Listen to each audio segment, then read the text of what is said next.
तो आज हम यहाँ पे देखने वाले हैं कि एक सही स्टेप से हीमोग्लोबिन की जांच कैसे की जाती है। एक सही मशीन से ज़्यादा सही स्टेप करना ज़्यादा इम्पोर्टेंट है। यदि हम सही स्टेप से जांच करते हैं तो जांच काफ़ी एक्यूरेट आती है। तो हमारे साथ जो लेबोरेटरी से हमारे पीएचसी के स्टाफ हैं, क्या नाम है सर आपका? सुरेंद्र सिंह। सुरेंद्र जी आपको जांच करके बताएंगे, उसके बाद हम पूरी चीज़ का एनालिसिस करेंगे। देखिए जी, चालू कीजिए जांच। फिर सर ये वहाँ से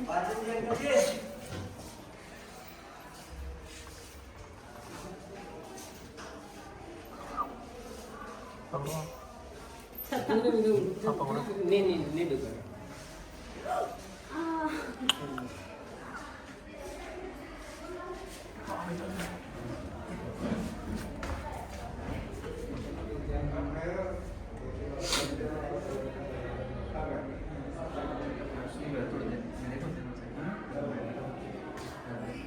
जैसा कि आपने देखा, पहली स्टेप होती है हैंड वॉशिंग। हैंड वॉश करेंगे, ग्लव्स पहनेंगे अप्रोप्रिएट साइज का, और जो भी इक्विपमेंट इसमें चाहिए, जैसे यहाँ पे हीमोग्लोबिनोमीटर चाहिए, 20% से ज़्यादा इसकी बैटरी चार्ज होनी चाहिए, लेंसेट एक्सपायरी डेट में नहीं होनी चाहिए, और इसके अलावा जो अप्रोप्रिएट साइज के ग्लव्स है, एल्कोहल का स्वाब है, और जो टिश्यू पेपर है, कॉटन है, वो सब आप अरेंज करके यहाँ पे रखेंगे।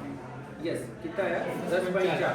इसमें हम क्या करेंगे, पेशेंट का जो नॉन डोमिनेंट हैंड है, जिस हैंड से वो काम नहीं करते हैं, वो नॉन डोमिनेंट हैंड जैसे अपना राइट होता है नॉर्मली, तो लेफ्ट वाला काम मिलेगा, उसका भी अपने को मिडल या रिंग फिंगर काम में मिलेगा, है ना। ये हम थंब और लिटिल फिंगर काम में नहीं लेंगे, क्योंकि थंब से नॉर्मली हम काम करते हैं तो यहाँ की स्किन मोटी हो सकती है। ये छोटी फिंगर है तो यहाँ से खून कम आ सकता है। यदि पेशेंट ने यहाँ पे अंगूठी पहन रखी है तो निकलवाते हैं, तो उस या तो निकलवाना है या उसमें ब्लड नहीं लेना है, क्योंकि उस अंगूठी से यहाँ का ब्लड ही रुका हुआ रहता है और उतना फ्लो हमको नहीं मिलता है। इसके बाद हम क्या करेंगे कि जहाँ पर भी आपको सैंपल लेना है, उसका जो टिप है, सबसे ऊपर का जो टिप है, उसके बेस पर अपन प्रिक करेंगे, और यहाँ पर हम क्या करेंगे, अल्कोहल स्वाब से इसको पहले रब करेंगे। अब जब अल्कोहल स्वाब जब तक सूखे नहीं, तब तक आपको इसको प्रिक नहीं करना है। वो सूख जाएगा, ड्राई हो जाएगा, उसके बाद ही प्रिक करना है। प्रिक करने के बाद हम क्या करेंगे, जो भी लेंसेट है वो भी एक्सपायरी नहीं होनी चाहिए, और बहुत ज़्यादा डीप भी आपको प्रिकिंग नहीं करना है। और यदि आपने इस बार इससे भी जांच की है तो अगली बार दूसरी प्रिक में करेंगे, नहीं तो यहाँ पे क्या हो सकता है, पेशेंट को दर्द हो सकता है, इन्फेक्शन हो सकता है, या कैलोसिटी हो सकती है।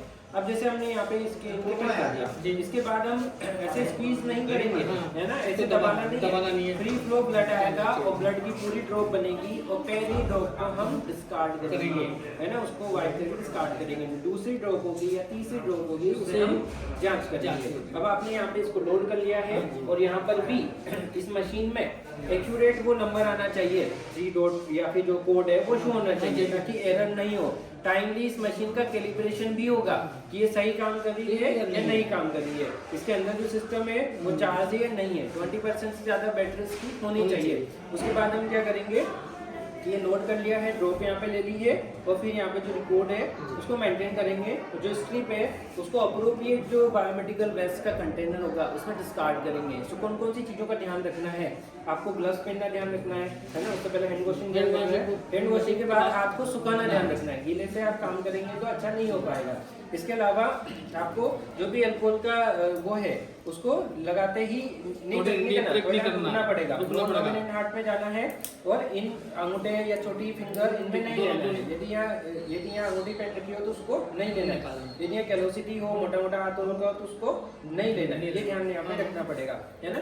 इसके अलावा इसको ऐसे स्क्वीज नहीं करना है, पहली ड्रॉप नहीं लेंगे, दूसरी या तीसरी ड्रॉप लेनी है। इसके बाद में इसको लोड कर लेना है, इसकी बैटरी 20% से चार्ज हो, ये एक्सपायरी में नहीं हो, इसका कैलिब्रेशन प्रॉपर हो, जो भी जांच चाहिए वो आप इसमें डॉक्यूमेंट करेंगे, और उसको अप्रोप्रिएट उसमें स्टार्ट करेंगे।